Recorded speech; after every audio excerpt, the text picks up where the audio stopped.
bridge is a partnership game, and if you don't play it as a partnership game, there's no sense in playing it. You may as well play in a solitaire tournament or play hearts. Partnerships are very difficult.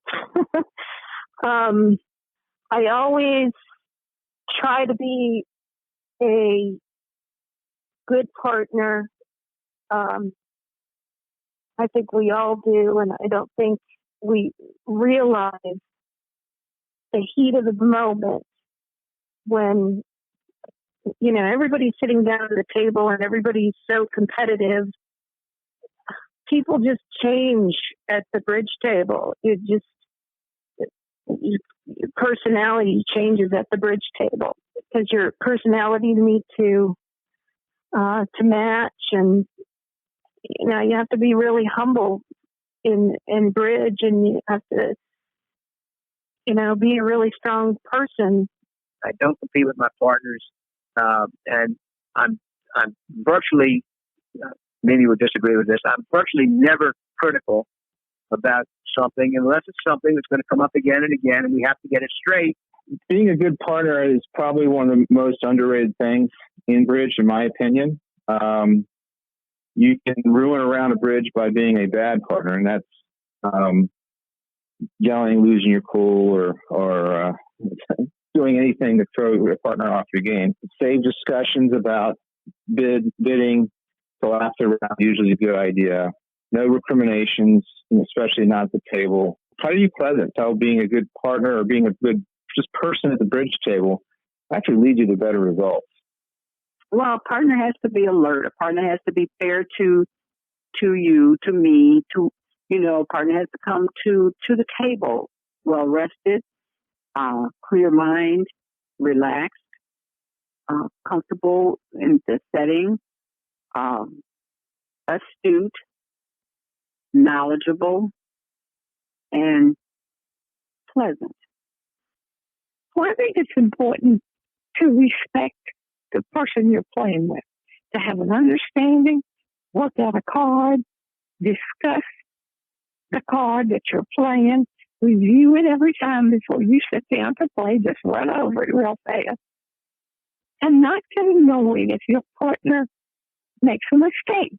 So then your partner won't get annoyed with you. I don't play with partners that I get annoyed with. So if I'm playing bridge with you, Gavin, we're doing fine. I can't play bridge with people who make demands of me that I'm not willing. Bridge is a partnership. It can't be, I do everything my partner wants to do. It has to be a shared. We're doing together. What's going to make a good game for us? The idea with a partner is describe your hand in the bidding. If there's a bid that describes your hand, do so. If you've described your hand once, don't keep describing it. If you know where you need to be, or you think you know where you need to be, then put the contract there. Don't force your partner to take the final action if you know what the final action is. If you don't know the final action, then everything you should be doing is describing your hand.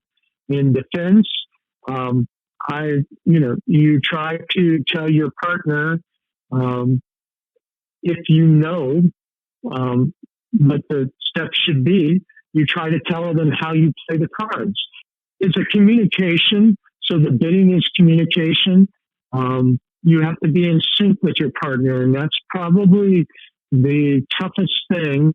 And some people try to be in sync through systems.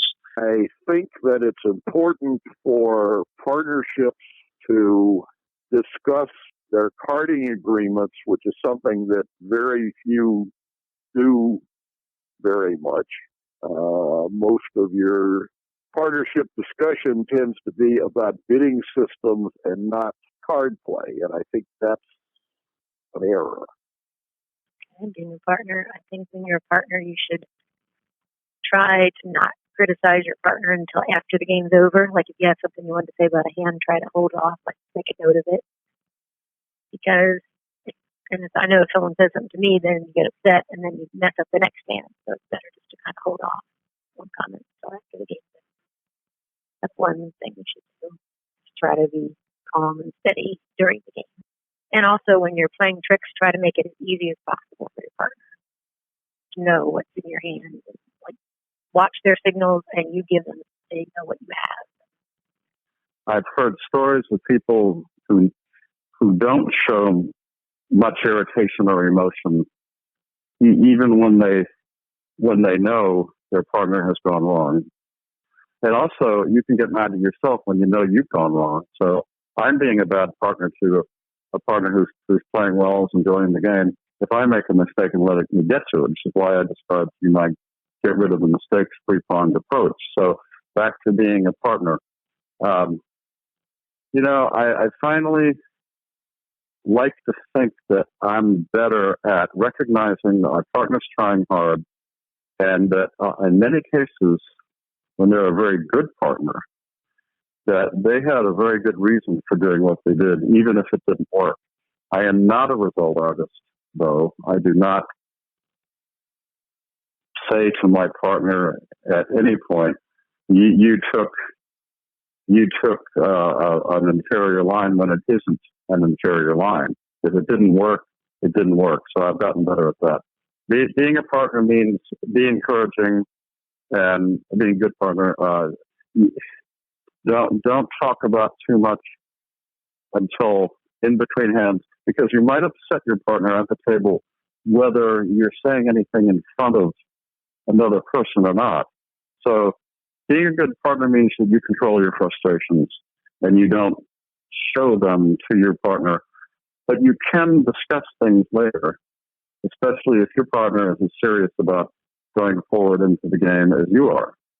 And that is, you have to be, one part cheerleader, one part coach, maybe. But the main thing is that you develop and foster an atmosphere of respect, and that you can talk about things without it being a blame game or there being too much of a kind of a power differential in the relationship.